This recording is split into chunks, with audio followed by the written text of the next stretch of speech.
Hey there, YouTube. Welcome back to our Rudiments series. If you're new and you haven't seen any of the Rudiments videos and you're interested in that, I'll put a little link above and you can click at to check out the playlist we have here.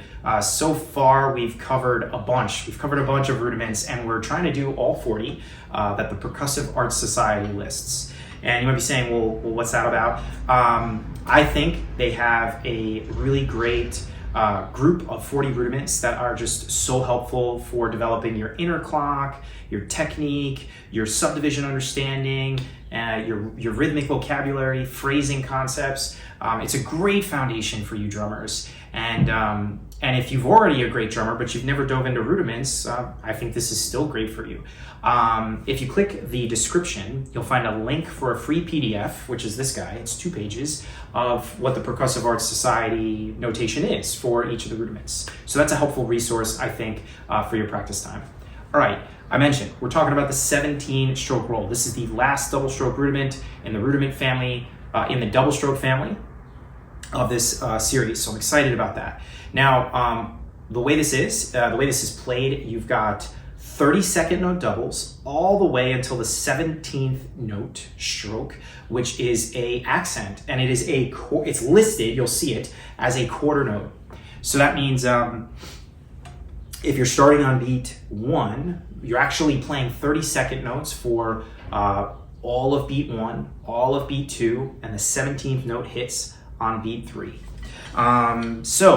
What I always like to do, what I've been doing in this series, is I just play it without the metronome and we just count out the notes. And that's for you brand new beginners out there. So here we go. 1, 2, 3, 4, 5, 6, 7, 8, 9, 10, 11, 12, 13, 14, 15, 16, 17. And then you would go to the other hand. 1, 2, 3, 4, 5, 6, 7, 8, 9, 10, 11, 12, 13, 14, 15, 16, 17. So what's cool about the 17-stroke roll is it works both leading hands. Unlike, for example, the 15-stroke roll, where if you watch that video, you have to practice leading with your right hand, but then also separately practice leading with your left, just because of the way that pattern flows. So let's put this bad boy, the 17-stroke roll, with a metronome. Now remember, the fact that they listed it, the last note, the 17th note, as a quarter note is important. You want to leave the space of the quarter note before starting the next 17-stroke roll. I'm going to play it at 60 beats per minute, just so you can hear some flow.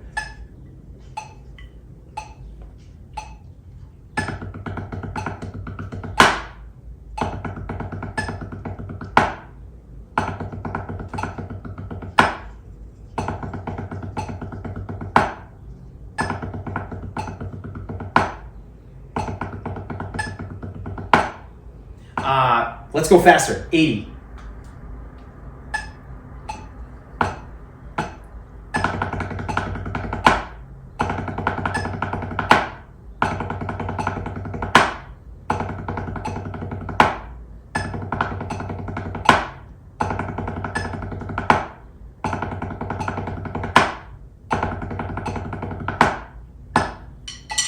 And there you go. That's it. 17-stroke roll. Easy enough, right? What's cool about this is because you have that quarter note, it kind of goes, if I'm playing in 4/4 time, right? Meaning there's 4 beats and a measure, and the quarter note equals 1 beat. What I like about this phrase is it goes over the bar when you keep looping it, because the first 17-stroke roll would end on beat 3, and then the second 17-stroke roll would start on beat 4 within the same measure. And I don't know, there's just something about that was really helpful for my inner clock when I started to practice it that way. So I really encourage you to do that. Don't add, let's say a quarter note rest on beat 4. It might be helpful at first to start doing that, if you're really struggling with playing over the bar or just struggling with playing the 30-second note 17-stroke roll in general. But I would really encourage you to just start super slow, 40 BPMs if you have to. Or even without a metronome, just getting the flow like I did when I first demonstrated. I'd rather you start there and then just patiently, gradually increase your tempo. Moving only by, if you're using the metronome, moving only by 3 BPMs at a time. So going from 40 to 43, 43 to 46, and so on. Don't do those big jumps. We want to trick our mind. If you do 10 BPMs or higher, like I did, right? I went from 60 to 80.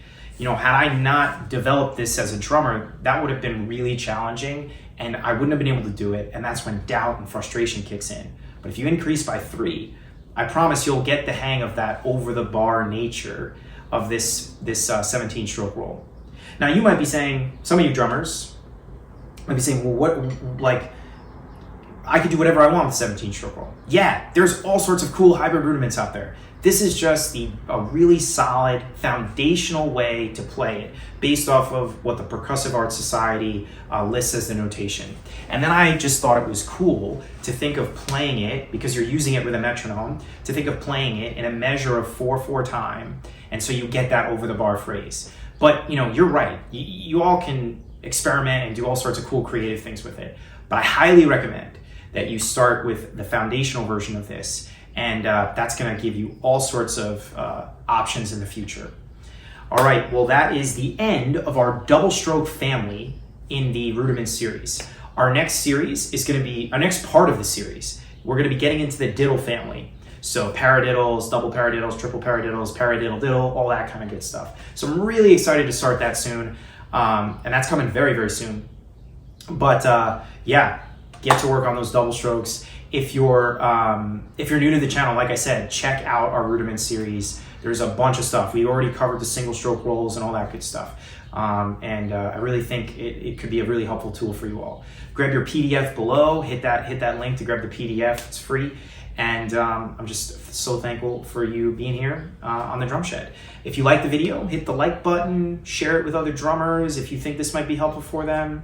And I'd be so grateful if you hit the subscribe button and the notification bell and all that good YouTube-y stuff. Your support is amazing. You guys are what keeps this thing going.